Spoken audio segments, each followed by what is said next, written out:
Are we doing on a Wednesday? Oh, I know. It's time for another edition of Reapers Underground, and it is now officially a double shot. So grab your favorite devil's poison, and let's get this motherfucker started right now. I got with me tonight a special treat, the mastermind and director of Circus of the Dead, Billy or Bloody Bill, whichever you prefer. Anything. I love Bloody Bill. You so can call me an asshole. I don't give a shit. So I don't get my feelings hurt too easily. So, well, that's good. All right, but before we get into all of this mischievous, bloody business, we're going to take a quick commercial break to our brothers over at Poison Valley Clothing. Check it out, folks. Allahu Akbar.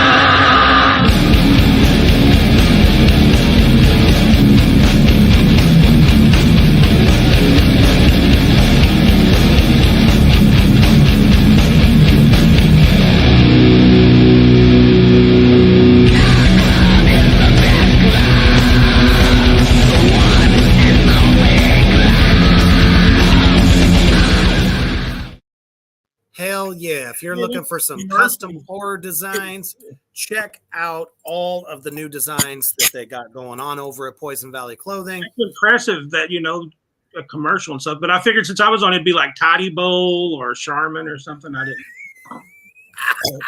I'm glad they up the ante and advertised, so that's cool. Thank you guys for advertising. So you're saying I should have rolled the douche yes, totally. That would have been more appropriate, but those look like some really cool shirts, though. Those are really cool designs. They do great custom work over there. Pretty much any design that you have an idea for, they'll make it for you. Put it on a T-shirt. They're fast shipping and cheap as fuck, just the way we like it. There you go. All right. I've been advertising in all the popcorn groups that I've been able to find, as well as all over my socials. This is your chance, people. All you Circus of the Dead fiends out there that love this movie. It is a cult classic, in my opinion, and a lot of other people's opinion as well. This is your chance to ask questions. So guess what? Share that shit out. Share it everywhere right the fuck now, because I said so. You know who doesn't think it's a classic? My wallet. I actually look at myself as a bit of a classic as well. Is that more like a relic? Popcorn is he's the shit. I'll stand behind that. Like anybody that talks shit about the movie, I'm okay, unless they talk shit about Popcorn, and I go, yeah, there's nothing wrong with Popcorn in that movie. That was a flawless performance, flawless character, everything. So I really don't know why anyone would have anything negative to say about this film, because you know why they do is I got a lot of theories. Is some people just going to hate, but when it first started, because it really doesn't. We get like 98%, positive from everybody, but when we do, I look up their like profiles on Amazon and stuff, whenever they do it, and it's like they favorited Saved by the Bell or Boy Meets World or something. Like, okay, well, they're not going to like this movie no matter what I did. So it's usually something like that. But then also it's also kind of rapey for some people, and that turns some people off. But and I'm actually someone that I don't really dig that a whole lot myself. Mm-hmm. I mean, the way you do it, it's implied more than it's viewed. Yeah. So, yes. I mean, you're right, and I get that too. I've had people say, you treated it very respectful. I go, okay, I'm glad I'm respectful when it comes to rape, but that's the original Chainsaw Massacre is like, you know, when you saw that a long time ago, when you're younger, it was way worse that you thought you saw in your head, because it just makes you makes you see that stuff in your head more than you actually saw it. So I think that makes a good horror movie sometimes. Absolutely. And the simplicity. Mm-hmm. It makes it feel so real, like you're right there. So why don't we just take it back to the very beginning? How did you get the idea for this film? Well, I run a haunted house down here in West Texas called DEFCON 1 Haunted Warehouse. And I had half of the warehouse still empty. And I said, I'm going to do a second warehouse. And ended up doing Circus of the Dead Murder Maze. Now, this is way before a movie. But then I was inspired to go try a fake trailer, you know, because I like that name, Circus of the Dead. And I went and did a fake trailer even before Doll Boy. And that's Doll Boy actually right over my shoulder there. Exactly. We wanted to do a fake trailer for that, for Grindhouse. You remember when that come out with Planet Terror and Death Proof? And I think that they had a contest, and the one that won was Jason Eisner's Hobo with the Shotgun fake trailer. Okay. But I did pretty good with the Circus of the Dead trailer. Back then it was called Circa de la Muerte. Which would have been equally as cool. Yeah, and for you crackers that don't understand, that's just Circus of the Dead. I didn't know y'all didn't know I was bisexual. I mean bilingual. Anyway, so we did that trailer, and then we went and tried Doll Boy, because Doll Boy was just a character in the movie, and I knew I couldn't go after a movie, so I wanted to do a short first. So I took one of the characters out of the movie, which is Doll Boy, and we went that route. I did Doll Boy, didn't like it. But my friends, you know, they kind of said, hey, it's better than what you think. Put it into a couple of film festivals and some conventions. And then last tally of Doll Boy, when it was back in those days, we probably got into over 70 of them because of the Doll Boy short. So then I thought it was going to be easy, come up with the funds, and did Circus of the Dead. But to answer your question, I come up with that because of Captain Spaulding. Man, he was one of the big, like, inspirations for me getting into this end of the business, not just from, you know, metal, being a black metal fan and a King Diamond fan, always will be, but his mannerisms, the way he could just bring that character to life, and you just fall in love with the guy. Yeah, you could not help but do that with him, but he is a good dude in real life too. But it was the way they took it, as it was just a regular dude that happened to have a day job that just happened to be a clown. And that's where I wanted to take that approach, because everybody does clown movies and all this, but I wanted to do a different take on it. You know, I said, what if it was more realistic than anything, you know, Pennywise or anything like that, Freddy Krueger, what if there just happened to be real people? So. And that's what I was going to say. And we want to hear your comments out there too, everybody. I see all my demons out there. Sorry if Facebook's being a bitch. A lot of people are saying they got kicked out, but it's probably a Facebook issue. Yeah, it's probably me. Like there's a lot of restraining orders against me out there. So no way. But I was going to say there are so many clown movies out there. This one stands out so much more, and I think it actually kind of like appeals to that classic big top, you know, clowns at the circus, but yet they're just absolute fucking madmen, and you don't know why they're doing what they're doing. Right. Well, that's a day in their life. I mean, they just kind of, Papa Corn's got no conscience, so if it pops in his head and he's going to do it, he's going to do it. But that's the secret right there, Reaper, is you want to know what makes me tick is you start with a little seed when you're growing it, you know, like your movie idea and stuff. It's like, what would really happen if this was really real? And that's kind of where it goes from with those guys. But I mean, I've got like 2 paranormal type scripts too, but it's equally as messed up, you know. A lot of people, when they hear I'm doing Cowboys from Hell Next, they think I'm doing some kind of old John Wayne Western or something. And it's like, I want to tell them, I'm like, you know, it won't be that. It'll be just as good and crazy and as fucked up as Circus is. So I'm not making John Wayne movies. So just try. And Billy, they should. Thank goodness. I was just never that big of a John Wayne fan, but I wasn't allowed to be. I wasn't allowed to be Reaper. My dad, who passed away this past March, he was half Chinese, which makes me a quarter. Now that quarter unfortunately fell below the waist, but he wasn't like, I wasn't allowed to like Chuck Norris or John Wayne or any of that stuff. I had to love Bruce Lee, which is okay with me because Bruce Lee was the man, And that's what I grew up watching, was that kind of stuff. So nothing wrong with that. Westerns, I had to watch Kung Fu with David Carradine, and as I got older, I was like, Dad, I said, but that's kind of like a white dude playing a Chinese dude, Dad. I said, but my dad said, well, it was okay because it was David Carradine, because in his book, David Carradine was really cool. So, but I had to explain to him how David Carradine died, and he thought that was a little strange. How did that go? Yeah, it didn't go very good. Oh, he is okay. I mean, my dad was the most everything I got creatively. I got my mom's love for people and friendliness and stuff, but I got my dad's fucked up creativity.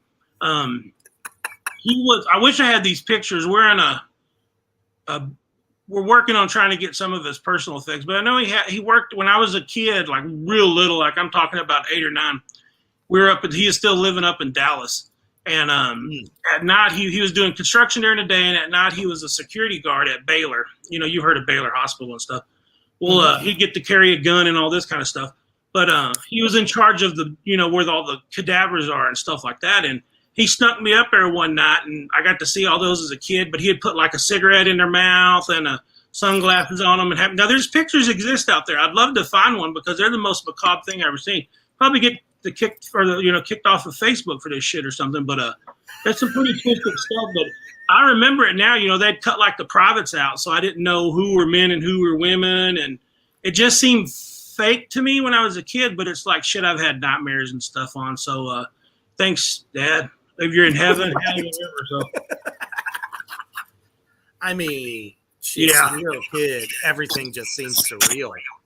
And that's why I wanted to make movies, is that was our thing. Is in the 70s, I remember going to drive-ins with them all the time. But then something was invented called the VCR, and that changed everything, because then all of a sudden with my dad, we would Faces of Death, anything we would watch, Toxic Avenger, anything, and we would watch all that kind of stuff. And the messed up the cover, the more we'd rent the movies and stuff. And I just wanted to make movies and show him that we could make movies and stuff like that. So he did get to see Circus. He actually had a cameo in Circus in the diner scene. A lot of people did in that diner scene. Unfortunately, it's mostly older people. And I think last count, there's 4 or 5 of those guys that are passed away now, including my dad. So yeah. So it's kind of, it's bittersweet. Very bittersweet. Yeah. But that's what's cool about the movies, though. But I remember when the DVDs come out, I went and took them a DVD and all that. And it was a very proud moment for me and stuff like that. Fuck yeah. And you should be. Because, let's face it, Tyler here says, this movie gave me the feeling the first time I watched The Hills Run Red, just enjoy the crazy ride. And that's exactly what this type of film was meant to be. These guys are just soulless. Now, I know The Hills Have Eyes, because, I used to hear about that before the movie because everybody said it looked like this guy, Doll Boy. Remember the character in Hills? Yeah. Is it Hills Run Red? Yeah. Yeah, it's either that or The Hills Have Eyes. Oh, I'm sorry. Look at me. See, there's where that sleep thing's coming. I swear I'm not on drugs right now, guys. It's all right. I wish I was, but Well, I appreciate him saying that. That's really nice and stuff. So get his name and number. I'll send him out some signed posters or something too. Can you do that? Kyler, you want a signed poster, brother? Tell Reaper, get his address. Reaper will forward it to me, and I'll send you out a little surprise package, So I may mushroom stamp it instead of, do it. So look for my autograph on there somewhere. Hell yeah. He also says the cover oh my goodness.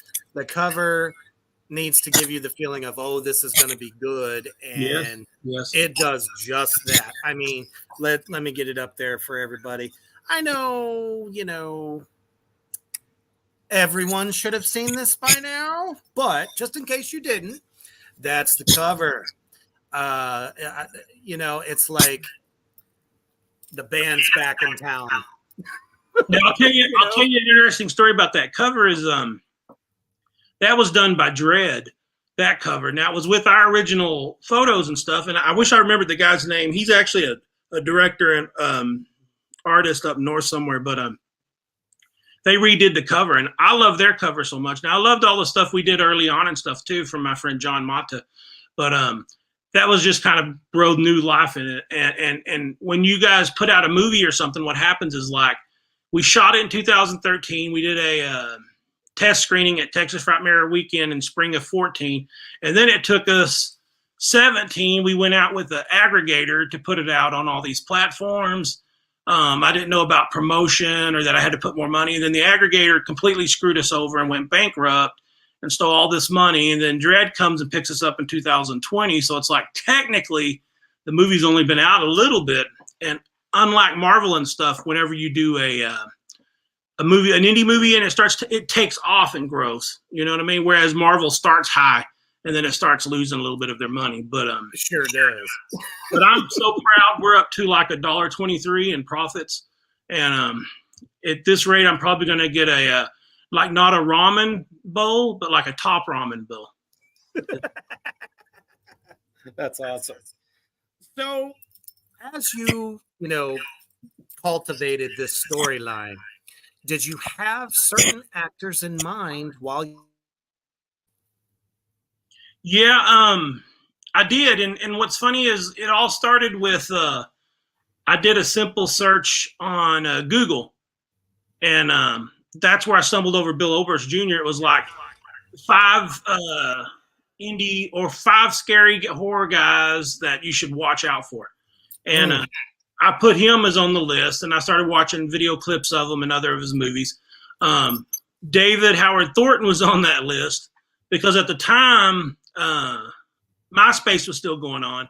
And for some reason, I was following him from his fan page when he did the Joker. Okay. Oh, yeah. He was doing a Joker cosplay, and I thought he was pretty cool. But also on that list included Bill Moseley and Paul Rubens. Yeah. Wee Herman for all you. There you go. 30 plus somethings out there.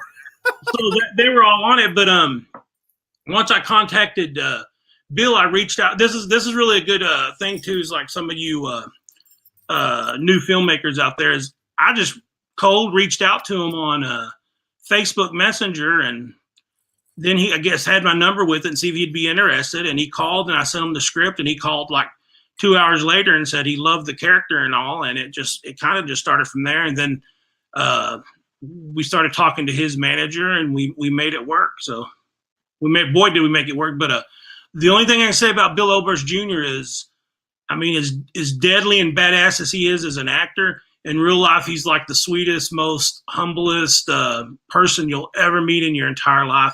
And I've met them all, from Sid Haig to Angus Scrimm, the tall man from Phantasm, how sweet he was. And I'll tell you, somebody else who was really, really sweet too was Dieter Laser from Human Centipede. He was at the first convention that I took Dollboy to screen at, and he was there, and man, he just made me feel like a normal person. And it's like, I even was talking to Bill Moseley too that same weekend too. It was my first big convention, and I was meeting these heroes and stuff like that. The only one I really freaked out over and fanboyed was Sid Haig that weekend. And and he told me that I run into him in the lobby like on a Thursday when everybody's getting there, and I didn't know the routine that you kind of just be cool to everybody, but I run up, I go, "Oh my God, you're Sid Haig! I can't believe it! I love you so much." And he goes, "Hey, let's calm down, Sparky. I'm here all weekend." So, but that to fast forward, my relationship with Sid Haig is, then that was Texas Frightmare Weekend, and then when the movie come out, I started doing, I guess about 2017, I started doing press for it, and I started doing like the Days of the Dead circuit, and I got to meet him again. Yeah. And by the time I got in Chicago, it was a Monday morning, and everybody's kind of gone on Monday mornings on those conventions. So I always tell them, stay late or stay till Monday, because that's when you really get to talk to these stars, is in, when all the fans are gone and stuff. And he goes, Bloody Bill, he goes, you mind if I sit and join you for breakfast? And I was thinking, holy shit, it's like Sid Haig is sitting here with me and Mr. Blister, for breakfast. And I was like, holy shit, I've like made it, and we struck up a good conversation, and I even had some things in mind to do and stuff like that. And unfortunately, his health took a turn, and still a void is left.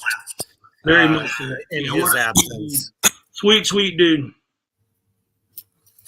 It's interesting you say that about Bill Oberst Jr. because I had him on my show back in the fall, and he was just a fucking sweetheart. He is. And he then really is. it's like you get this. Yeah, it tastes like slut. Yeah. I'm like, he just has played the most sinister character I could ever imagine. And that's kind of how I always viewed clowns in a circus setting. That, I mean, yeah, they're human beings too, but they have the ability to like be somebody you just would not expect would do these things. So how did you go about picking the rest? Well, like Parrish, I met him at Texas Frightmare Weekend. He was flying in to play a detective because I knew I wanted to work with him because he's like a buddy. And we had this other part open, but we had somebody else cast for that part of Donald, and it wasn't jiving on set. And this is my first movie. I don't know how this goes. And I was freaking out, and we shot for this guy for like 2.5 days and stuff like that. And then I realized, I said, we're going to have to let this person go. What the hell do I do? And Melissa Land, who's one of my producers and friends, said, hey, you should consider Parrish. He turned in a really good audition. And I didn't watch his audition much because, to me, Parrish is like kind of like a Matthew McConaughey.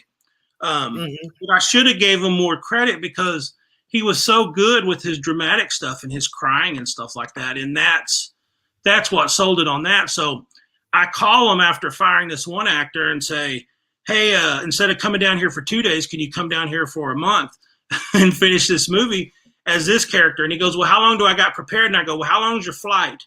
So it went like that basically. But I mean, what a trooper. Parrish is my buddy and like my brother. And we have a lot of fun filming, but like all the good people that do, act and stuff, and they take that shit serious. So it's when the camera cuts and we're just hanging around is when we have our funnest times. We take movie making serious, so we bust ass. But any other time we're just fucking around. We're just two good old boys in a non-racist way, and we're still Southerners down here and stuff. But he's a fun guy to be around. I tell you that, and I love him dearly. Everybody on Circus, every actor that come in is just. They're like lifelong friends now and stuff. And some have gone on and don't even act anymore and stuff like that, or said they don't want to act anymore, but they always said they would do something for me, So he tells me, Parrish always goes, well, Billy, what about the sequel? I go, dude, you died. He goes, well, technically you didn't see me die. You heard the gun go off, but you didn't see me die. So I go, oh, I see where you're going there. Those are one of the greatest twist endings that I could have ever imagined. Even on Rotten Tomatoes. Think about it, Reaper. Is like he said he's going to see him again. He saw him again. He just didn't say you'll see him alive again. That kind of thing. We shot a ton of stuff. What you didn't see is we cut a lot of this. Is when you first do a movie, you got test screenings, and these potential distribution companies will do this and do that. And believe it or not, it wasn't the head fucking scene or the jacking off in the window that got us in trouble. It was the torture stuff with the kids on that cell phone video, because there's still a shitload of that never seen the light of day. Is they made cue cards for these little kids to read while they're for their dad, and it was some bad stuff, and it was really pushing the envelope kind of stuff. But it wasn't even there was no blood. It was cell phone shot, but like that would have been very trend setting if I would have put that out, but. These companies said no, we had to cut a lot of that. They wanted me to cut the baby slam that Noodle Dome did. See, when I go to those screenings and stuff, because I've been to, probably about 60 screenings of that movie. And if I lose anybody, it's usually during that part. People get mad and walk out. So not the dick, not the hump in the head. It's the baby part. And the only reason that came out is Ryan Clapp, that big oath of a clown. Or yeah, I mean, he's a huge dude, but he's like the sweetest damn teddy bear ever me. So when I was telling him to slam that baby dummy down, he was like, "No, dude, don't make me do this shit, man."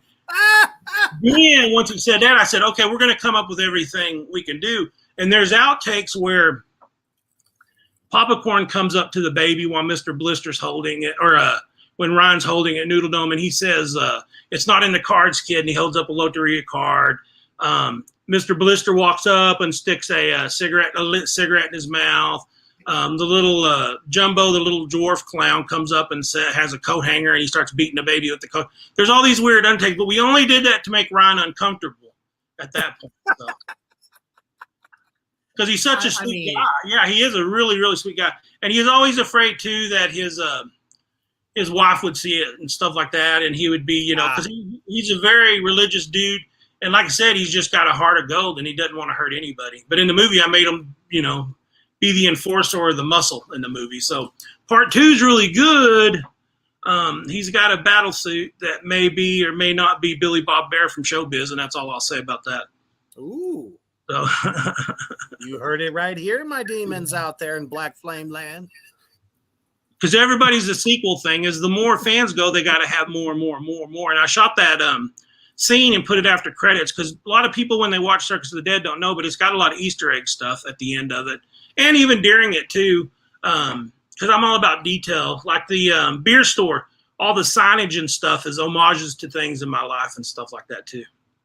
Yeah, that whole DEF CON beer thing makes sense now. Yep, there you go. And there's some beer. It was like a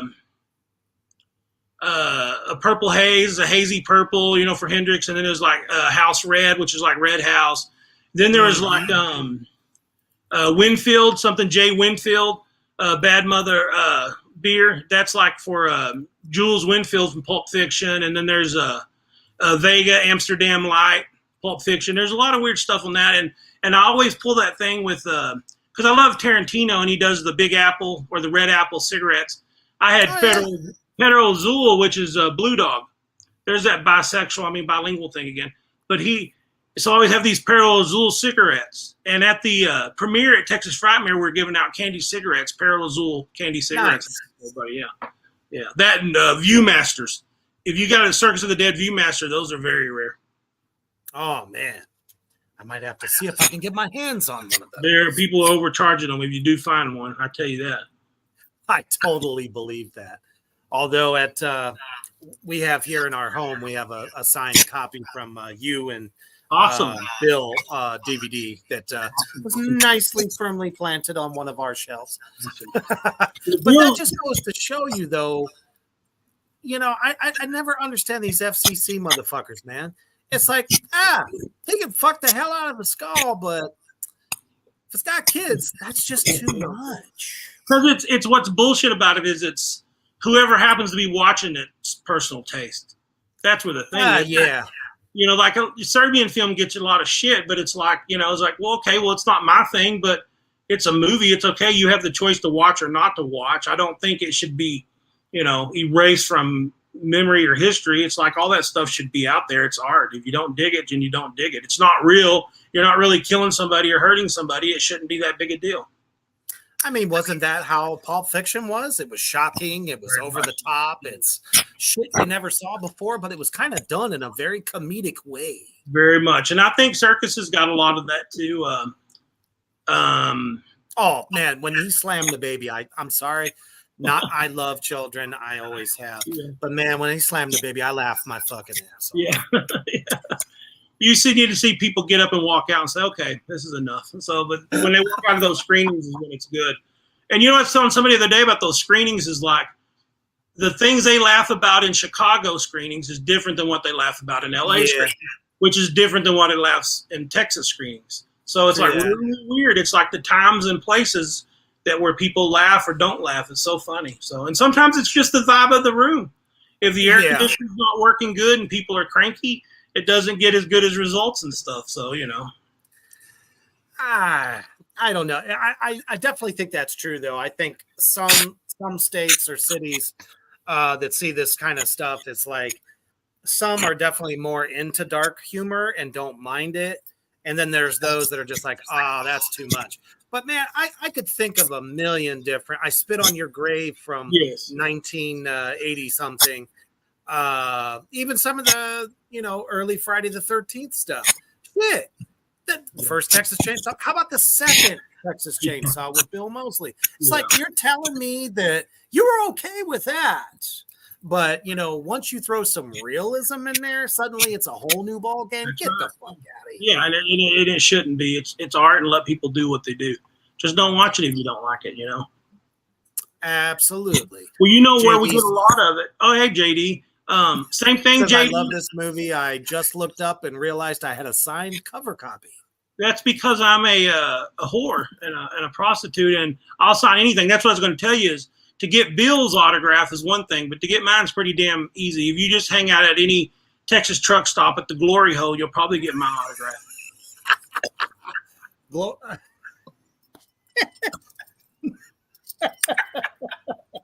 I fucking love it. That's how Mischief and I are, buy me a shot. Here's my autograph. Yeah, man, that's the one thing I love about the horror community is that we're all just just regular people. And I was going to say that too, is the best fans in the world. I don't know. There's something about horror people. They're really good people.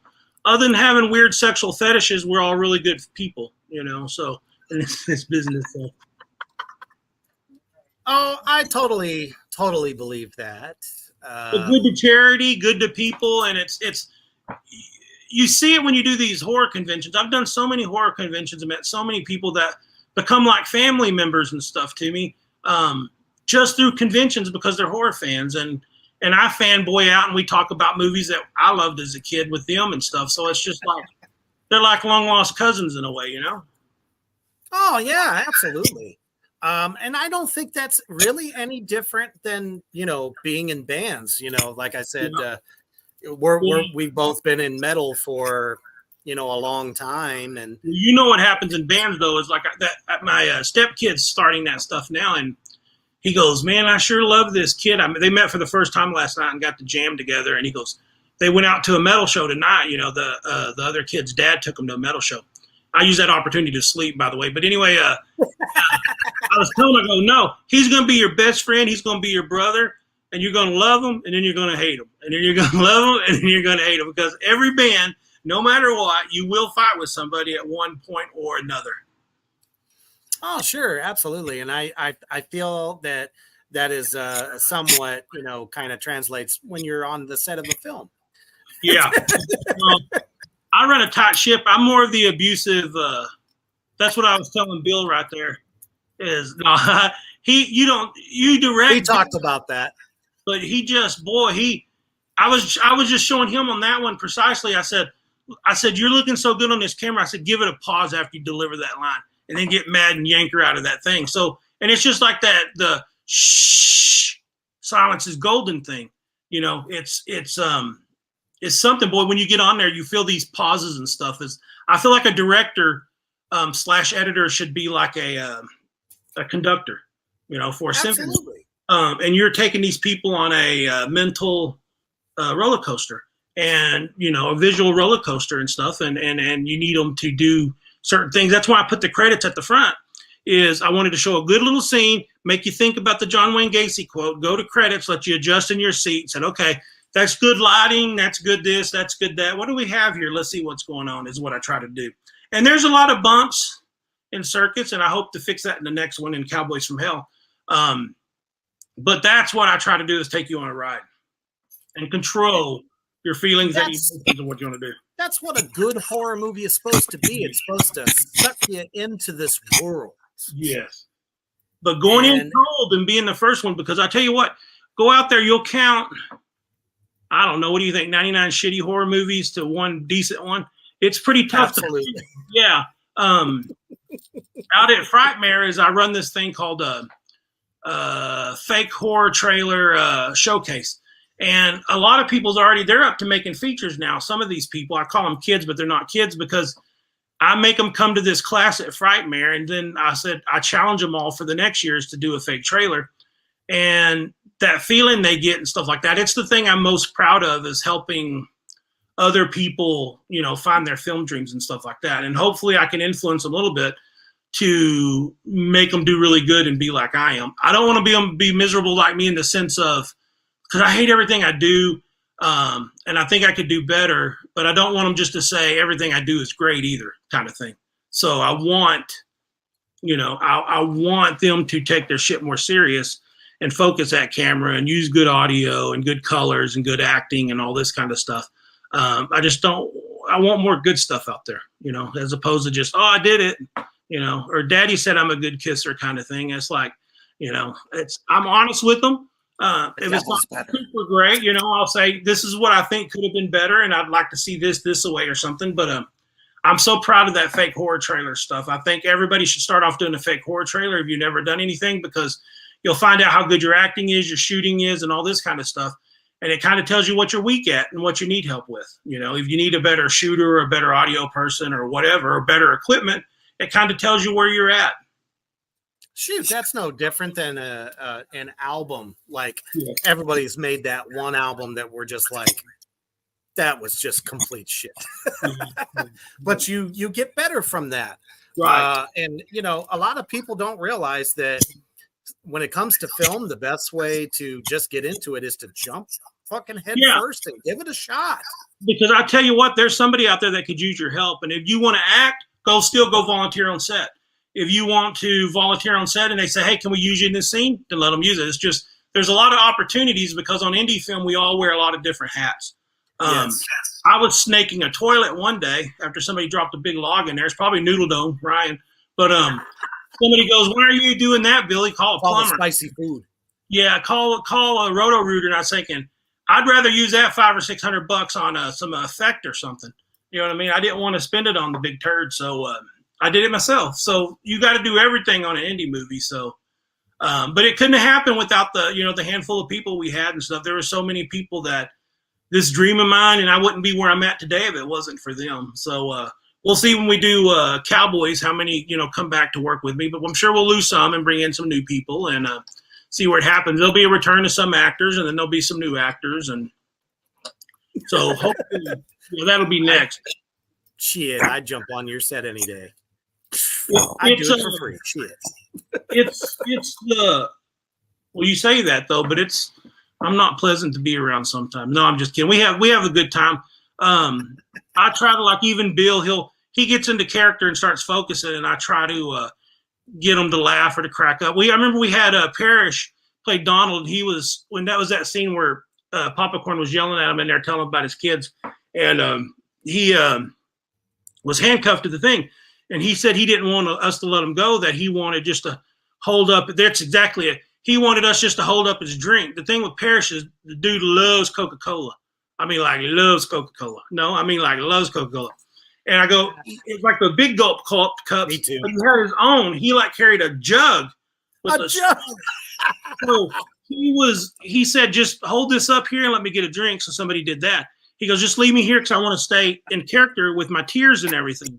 On this break, we had to switch batteries or something. And I said, okay. I said, it's your thing. So I said, it's your funeral. And then I backed up and put a big nasty fart in his face, and we all took off running and left him in there. And he learned what the true meaning of hell was at that moment. He thought Papa Corn was bad in his face. We saw what one of my fucking half Asian farts was. So sweet and sour farts. After a little cream of some young guy. I mean, General Tso's chicken. Now, here's the thing too, as I say, is like, if y'all done some movies and stuff before, you'll know it's always like Little Caesars should sponsor everybody. And Little Caesars is good when you're on a budget. It's good, but you got to feed your damn crew good and stuff like that. And boy, we did. Once we started realizing that that's the key to happiness, I believe it is. So, I was seeing the stars over there eating chicken fried steak sandwiches one day, and we had breads and all kinds of stuff, and tea and ice and all kinds of stuff. And I remember overhearing Bill and Parrish say, dang, I don't think I've ever had this much good food and stuff on a set before in my whole life. So we took care of them really good. So we're going to do the same thing on Cowboys. My brother-in-law, the guy plays Doll Boy, He's been competing in a barbecue competitions and stuff, and the shit's good too. So I said, hey, when we do Cowboys, come out and feed everybody every day, different things. So we're gonna cater Cowboys with Dollboys barbecue. So, which he calls his company. We'll see if you know this one is. He calls his company Last Roundup Barbecue, which is from Chainsaw 2. Yeah. Ain't gonna be a dry set of drawers on that set. Yeah. Front and back. Right. Because when I did Attack of the Corn Zombies, I mean, we ate Subway every day, and that was like if we got a break, and then we would be, just whatever we could get from the gas station, throw it in our backpacks, and that's what you fucking ate for the day. And that's okay. I don't give a shit. It was worth it. Hell, I think it made us all act better. Yeah. I tell you what, though, I just took pride into, I don't know. It's like when I started the first couple of days, I kind of didn't know what I was doing. And then I had to fire somebody. And it's like I tell everybody that's kind of when my balls dropped and I turned into a director for real. I was on set with Bill one of the first nights. We were shooting the scene where they cut out that tongue of that guy. Yeah. And he said, paging Dr. Noodle Dome. It's like I liked all that, but I thought it was kind of Jerry Lewis-ish. And, a little bit, sure. Hey, you guys. And Bill saw like a weird look in my face, and he pulled me aside and said, you're the director, Bill. You got to direct me, and don't be, scared or intimidated. I work for you. And, what do you have in mind for this character? And that's when I said, I really dig like the Daniel Day-Lewis and the Gangs of New York, The Butcher. I really like Jack Torrance and The Shining, and also Jack Nicholson in One Flew Over the Cuckoo's Nest. Bill took that shit. We showed up on set the next day, man, and it was like Papa Corn was born. There you go, Kyler. That was one of the things that Kyler was just asking was, how did, Bill get into that personality? And I see it. I saw bits of it just watching the film. I'm like, yeah, I see kind of like this cornucopia of insanity. And Les, remember like when he was behind the curtains and he says, hey, buddy, I'm just trying to do my job. It's like, that's actually the fake clown. The real person is how he does when you see him usually. That's the thing. He's funny, ha-ha, when he's at the circus. But when he's not, there's nothing funny, ha-ha about the dude, So, shit. I mean, it's like when he said, I'm going to kill your entire fucking family. Yeah. And then he goes, I mean, congratulations. Yeah. Well, like I said, you can't go with it. You get a Bill Oberst Jr., that's like, they go, hey, we need a sports car. And I go, okay, we got a Lamborghini. It's Bill Oberst Jr. So, damn straight. Yeah. So I wrote Papa Corn. Me and Lee Ankrum wrote Papa Corn kind of about ourselves and our own fucked up issues and stuff. All the clowns, in fact, have a lot of me and Lee in it. And but it's like if I played Papa Corn or Lee played Papa Corn, that'd be like a 72 Pinto. It wouldn't have been a Lamborghini. So you just got to get the right racehorse for the right race. And that was Bill Oberst Jr. Because if I do anything more right in life than that, that'll surprise me. Because that was a Grand Slam, home run with walk-off Grand Slam home run with Bill Oberst Jr. Oh man, yeah. There's just nobody better that could play that part. And I'm a big fan of the Terrifier as well. Mm-hmm. But for someone that can be this terrifying clown and speak, I don't know. I really kind of gravitate just a little bit more because you really get that insanity. Like this is like you can like look in their mind kind of thing. Eddie says Philly cheesesteak hot pocket from the dollar store. Chef's yeah, kiss. that's food. Yeah, and you're gonna get a bubble gut, but at least diarrhea don't clog up toilets like those fucking big turds do. That's for sure. Definitely not. Yeah. All right. Well, before we get into a little bit more of this, I have to plug it only because it just came out. Haribo? What's that? Another commercial? It's kind of, but not really. The official trailer for my first film is now officially out. So let's check that out. Attack of the Corn Zombies. What's that? I said, yeah, I want to see it. Let's play it. And you might see me at the end of it. Okay, I'll look. This goes out to all the groovy people at the Nest Corn Festival who are just chilling out and enjoying some of the best corn in the Midwest. DJ Smoke and Dan will be heading your way right after the show. You kids didn't go to the festival, so you missed out on Bob's special ingredient that he added to the corn this year. What are you staring at, you freak? Why do you even come to these parties if you're gonna act like a bitch? Who else is to blame, Mom? I've seen the way you treat Dad. If I was him, I'd be gone just as much. Don't you talk to me that way! Bob was hoping that new fertilizer would help us get the corn on the market faster. We went over to see if we could help him, and he lunged at me. He started biting me. So it seems like people are coming back from the dead, murdering others, and also going missing, apparently. So that's cool. Yeah, do the dead people look like that? It's the festival. Almost everyone in town went, and they're all infected, and the ones who didn't go are about to be.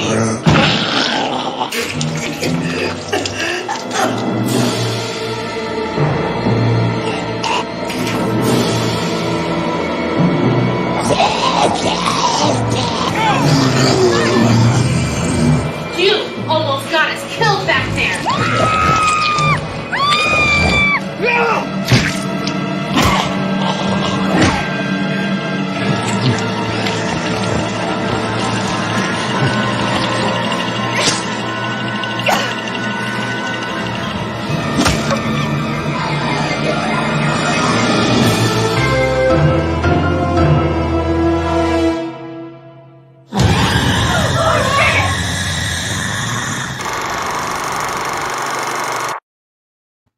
Yeah, that was my fat ass dragging my foot at the end.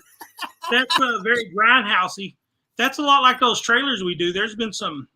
What are they doing now? Like somebody did a fake trailer. Now they're doing one called oh god dang, cock zombies, like roosters or something. Cock zombies come out of something like that. Yeah, I would like to do things like that sometimes. Some comedy stuff, but I don't know. I got too many other things I got to do first, I guess. So. For sure. Do you got anything that you're working on right now? Well, we're gonna knock out Cowboys from Hell and get that done. The only reason it's taking so long is I like to film everything near me so I can use my free friends. For sure. Yeah, I understand that. That costs. But I need a good Western town and stuff, and we got to travel a little bit. So if we don't shoot it down in Blanco, Texas, we're gonna actually go out to Old Tucson to film. So I'll be out of state for that one. Yeah. So we got to see what we're going to do on that one.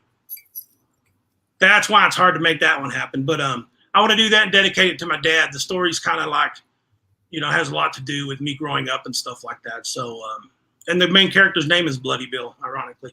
It's going to be Brad Potts, who played the trooper in Circus of the Dead that got run over. So, hell yeah. Of course, the first thing I thought of was Pantera. Yeah, and that's where the name come from, of course. Just to throw homage to Dimebag and stuff. He's one of my favorites. I seen him meet Eddie Van Halen for the first time in Lubbock. I was sitting up above, for the Van Halen concert, and he didn't get to see him when Van Halen played. I went to the Van Halen in Dallas like 2 or 3 days before, but I guess Dime and them was out of town, so they met him. Dime and Rita met him the next one at Lubbock, So I happened to be at that concert too on the side of the stage, and I saw that shit happen. And it was the first time they met and stuff. And I don't even think they got to be friends more than a year and a half before, Dime got killed. Now my band, Corn-Fed Cadillac, which is ironic. I love that. I stole that off of Diesel. I saw a big Diesel and it said that on the back in fancy letters, said Corn-Fed Cadillac. But I'm working with Thurber T, who's in a band called Pump Jack. And Pump Jack was very good friends. Thurber was very good friends with Dime.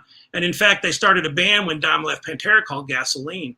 So he's got a lot of unreleased shit that I've heard. He did an album with Dime that never got released and all this kind of stuff. But he's been talking to Rita and stuff lately. So whereas I thought there would never be a chance of me getting music and shit, it's like now all of a sudden I think I can get the music and stuff too. But it ain't going to be that music. I was going to do it like orchestral or symphonic because I thought that would be even cooler. So we'll see how that plays out. But You see, here at the Underground, you just don't know what you're going to find out. Holy shit balls. but he's been producing our album, Thurber has and stuff, and he's telling me things that, Dom told him about playing and stuff like that. And it's pretty damn cool. I feel like I'm just 1 degree separation from Dom and stuff like that. So I unfortunately never got to meet him and stuff when he come down here, but he did a concert down here at the local bar and stuff. And they did a song on Gasoline called Going with the Gut. This is about a beer belly. Yeah, it was right. If you get he had a famous one, so look up Pump Jack though. Pump Jack's a really good underrated band. They're on Ozfest and everything, and with Dime and all that kind of stuff. So they're almost there and almost going to break it big and stuff like that. But you know how this business is; it's almost ain't good enough sometimes. But Pump Jack is easily one of my favorite bands of all time. So that is exactly why I started my show. Underground talent that everyone needs to fucking know about. This mainstream shit is gotten out of hand. I don't even have mainstream acts on my show ever. I feel that all the true talent is, the people that are in the trenches, man, just like fucking indie film. Yeah. That's why I love it so much. It's cutting edge, and it's like I always tell everybody, I just try to, be a trailblazer and start your own thing. You have your influences, but you take their DNA within you, like Tarantino does, and you make it go, well, he's copying this, he's copying that. I go, I don't know that he's copying, or if it's just in his DNA somewhere from watching it when he was young. Yeah, I mean, every artist is inspired by other artists. How is that so hard of a concept for people to understand? Any band you listen to was influenced by fucking Black Sabbath. Don't ever tell me that out there in Black Flame Land that is not true, because Sabbath was where it started. Mm-hmm. You're totally right. The kid was talking about that this morning, how I said there wouldn't be any of that shit if it wasn't for Sabbath. I said I love Zeppelin just as much, but I said that's a different kind of rock than what Sabbath was. The dark. There would be no dark without Sabbath, because Zeppelin wasn't dark. There was nothing dark about Zeppelin. They were more fantasy. Yes, or they're more what do you call it, token? Yeah, the rings and stuff, which is cool too. And I love them all. I love the Who, and I love a lot of that stuff from the late '60s. But hell yeah, and I love the stuff from the '70s and '80s. And we start getting into the '90s, and I'm going, what's happening? And a lot of this modern music, though, I don't get this modern metal. It all sounds too digital to me. Until Danzig, Typo Negative, and Pantera came around in the 90s. And it was like, finally, thank you. Well, what's funny about Danzig and them is like, I noticed him as like, I just realized I was about this old when I realized that. I said, that dude's just doing Elvis shtick. I never noticed that before. You could say he's very influenced by Elvis. And I would have never thought that until I sit down and listen to some of that stuff. But it like blew my mind. It's like, you never know where that influence is going to come and give you that inspiration. Exactly. So that's why I'm like, if anyone's saying that your films are copying, this director, that director, so fucking what? Yeah. Tarantino ain't even doing anything anymore. Well, I was too. Is like, you remember that line in Devil's Rejects? I'm the devil and I'm here to do the devil's work. And I was like, holy shit, Rob Zombie, that was fucking awesome. And Lee said, Billy, that's Shakespeare. I go, and then he goes, but he got it from the Manson murders, because that's what Tex Watson said at the, the Sharon Tate shit. And I was like, well, goddamn. But see, now I won't do that stuff. If I copy a movie, it'll be because that character's copying a character from a movie. But I try to at least be good that way. I'm not going to plagiarize something else. But I think he was doing it as that, and that's okay. So, but there's a lot of people out there that still think that's, Rob Zombie wrote that. And I was like, that's Shakespeare. He was a pretty good writer too. So. All right. So before we get into the final thoughts, let's take a quick look at the trailer of Circus of the Dead, just in case you guys haven't seen it. I haven't seen it. I'm on you. What's that? I'm excited to see it. I don't think I've ever seen it before. No. Oh my goodness. Well, you're in for a treat. I just want to make sure that all your new fans out there that haven't seen it see it now. So we're going to go ahead and share that shit. There we go. And boom. We begin with breaking news out of Odessa. 2 people have been found dead. 3 missing, 2 of them young girls. Still no word tonight on the whereabouts of Alyssa, Hillary, and their father, Donald Johnson. The death toll. I love your use of the news. That's impressive. Papa corn. Papa corn.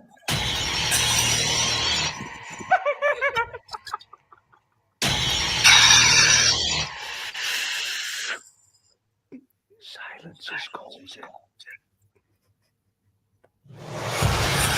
Daddy asked me to come by and keep an eye on you. What are those?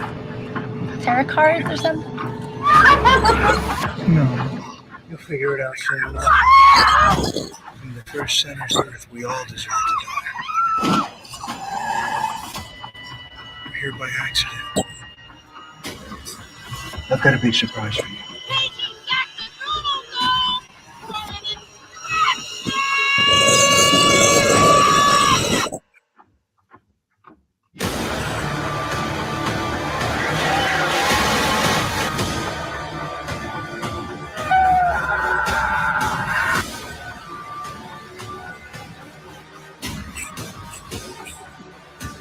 Welcome to the greatest show on earth! All right. It looks like a pretty good movie. I should check that out sometime. I wish I could. I didn't edit that one though. That's Dredd did that one too, and a lot of people like my trailers, but I see theirs and I think that thing's flawless. That's awesome. Man, I mean, it doesn't even compare to actually watching it, in my opinion. I appreciate it. Thank you. Absolutely. Anybody out there in Black Flame Land that has not checked out Circus of the Dead, this is your fucking wake-up call. Whether you like clowns or not, or you just like a fucking brutal, like, insane serial killer type person, I mean, the script is just so original, amazing. You can find this currently on Tubi. Tubi gets all the everywhere. Yeah, no, it's I think it's even Freevee now, but they don't even let me know where it's at anymore. But I do think it's kind of like everywhere. So yeah, I think there's it's even absolutely overseas. no reason that you haven't come across this or can't find it. It's everywhere, people. And you need to hit me up too. I'll always send out a DVD. So hit me up. My store's on Etsy under Bloody Bill Shop. So I got some cool stuff on there too.